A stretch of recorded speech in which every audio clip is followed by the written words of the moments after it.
রামকৃষ্ণ মিশনের একটা ক্ষুদ্র প্রতিষ্ঠান রামকৃষ্ণ হরিহর ট্রাস্ট নৈহাটি সাহেব কলোনিতে আমাদের প্রণব মহারাজ এটা প্রতিষ্ঠিত করেছেন। আমরা রয়েছি রামকৃষ্ণ হরিহর ট্রাস্টে। এখানে আজ ঠাকুর শ্রী রামকৃষ্ণের 199তম জন্ম উৎসব পালন হচ্ছে। আমরা এসেছি মহারাজের কাছে। মহারাজ তার ওনার মূল্যবান কিছু বক্তব্য তিনি রাখবেন। আচ্ছা মহারাজ, এই যে আপনাদের রামকৃষ্ণ হরিহর ট্রাস্ট, এটা কতদিন আপনি এটার মধ্যে আছেন এবং এই মন্দিরটা কতদিন হয়েছে? এটা নিয়ে আমাদের 1.5 বছর হলো। আমরা 2024-এর শেষের দিকে উদ্বোধন করেছি। 2023-এর শেষের দিকে এটা নিয়ে 2 বছরের আশপাশ হতে চললো। 23-24-24-25।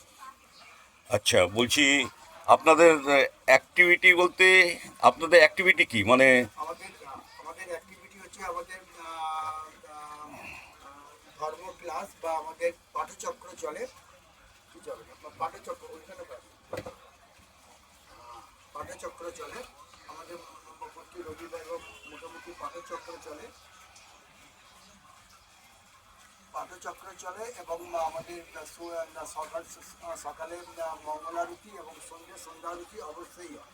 আচ্ছা, আর বলছি মাঝে মাঝে তো বস্ত্রদান এবং দুস্থদের এই কম্বল দান এবং চাল ডাল এবং বাচ্চাদের লেখাপড়ার সামগ্রী, এগুলো আপনারা কোন তিথি অনুযায়ী করেন?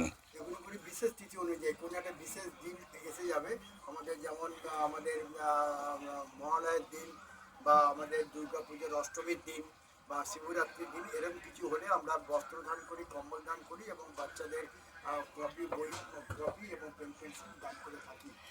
আপনাদের এই যে মায়ের তিথি গেল, তখন দেখলাম যে আপনারা এই মানুষের হাতে বস্ত্র তুলে দিলেন, মায়েদের হাতে বিশেষ করে। এটা আপনারা কোথা থেকে মানে আপনারা পান? মানে কেউ তো আপনাদেরকে দেয়, এবং সেটা কিভাবে আপনারা পান? দেখুন, আমরা ছোটোবেলা থেকে মঠ মিশনের, আমি প্রাক্তন ছাত্র লহরা রামকৃষ্ণ মিশনে, সেহেতু আমি দেখে আসছি যে বিভিন্ন জায়গায় যাতে সিএসআর আছে, মানে কর্পোরেট সোশ্যাল রেসপন্সিবিলিটি, বড় বড় পার্টি আছে, বড় বড় ভক্ত আছে, তাদের কাছে গিয়ে আমরা অ্যাপিল করি, প্রার্থনা প্রেয়ার করি যে আমাদের 50টা 100টা কাপড় দিলে আমরা আপনার নাম নিয়ে বা আপনার উপস্থিতিতে আমরা দান করতে পারবো। এইভাবে আমরা কালেকশন করে আমাদের আশপাশের জনগণকে, পরিবেশকে, প্রতিবেশীকে কাপড়, সুতির কাপড় বা কম্বল বা কপি দান করে থাকি। এই যে মানে এটা করে মানে মনের ভেতরে তো একটা আনন্দ নিশ্চয়ই পান, এবং এবং মানে একটা ঠাকুরের কৃপা যাতে সকলে লাভ করে তার জন্য তো নিত্য প্রার্থনা করছেন নিশ্চয়ই। তা আগামী দিনে কি পরিকল্পনা? আমাদের এই যে দান করছি, নিঃস্বার্থ দান, কোনো পাওয়ার আশায় নয়। মানুষ কল্যাণ হোক, আমাদের উচিত দান করে যাওয়া। দান করার পরে উনি কী করবেন না করবেন, up to him, up to them, তাদের উপরে। আমাদের এই যে দান করে, নিঃস্বার্থভাবে দান করে, গরিব দুঃখীদের দান করে নিজেরা খুব শান্তি আনন্দ পাই, এবং আমাদের কেউ দেখুক না দেখুক, আমাদের উপরওয়ালা বা যাকে দেখে আমরা ঘর বাড়ি বা আমাকে ছেড়েছি, তিনি আমাদের দেখছেন এবং রক্ষা করছেন। আমরা দান করে খুবই আত্মসন্তুষ্টি এবং মোক্ষ লাভের দিকে এগিয়ে যাচ্ছি বলে আমি মনে করি। এবং আগামীকালে আমরা চাই, আমি এবং আমাদের ট্রাস্টের পক্ষ থেকে যারা আছেন, আরও সাধু সন্ত যারা আছেন, তারা আরও চায় যে আরও উপরে কিছু বিল্ডিংটা করে এবং সাধু হোম স্কোয়াটার এবং গেস্ট হাউস তৈরি করবো। এবং মেন আমাদের টার্গেট হচ্ছে অ্যাকাউন্টস শেখাবো, ট্যালি প্যাকেজ শেখাবো ফ্রি অফ কস্ট। যারা বিকম, এমকম বা যারা চাকরিরত অ্যাকাউন্টসে, তাদের কম্পিউটারাইজ অ্যাকাউন্ট শেখাবো ট্যালি প্যাকেজ। যেহেতু আমি বহু বছর অ্যাকাউন্টস এখনও পড়ে আসছি এবং এমকম করেছি, সিএ ইন্টার করেছি, সেহেতু আমি অ্যাকাউন্টস প্যাকেজ শেখাবার এই আমাদের ভবিষ্যৎ পরিকল্পনা প্রজেক্ট।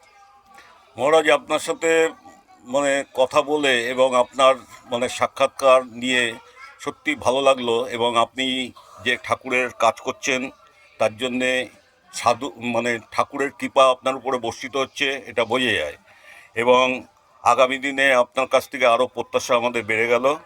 তা আমি আপনার এই হরিহর ট্রাস্টের মানে মঙ্গল কামনা করছি ঠাকুর মা স্বামীজির কাছে, যেন উত্তরোত্তর আরও উত্তরণ হয় এই কথা বলে আমি নৈহাটি থেকে শিবনাথ সরকার আপনাদের সকলকে ঠাকুরমা স্বামীজির কৃপা আপনাদের উপর বর্ষিত হোক। ওম পূর্ণমদং পূর্ণাৎ পূর্ণমুদচ্যতে পূর্ণস্য পূর্ণমাদায় পূর্ণমেবাবশিষ্যতে। ওম শান্তি শান্তি শান্তি। হরি ওম তৎসৎ। শ্রীরামকৃষ্ণার্পণমস্তু। হরি ওম তৎসৎ, হরি ওম তৎসৎ, হরি ওম তৎসৎ।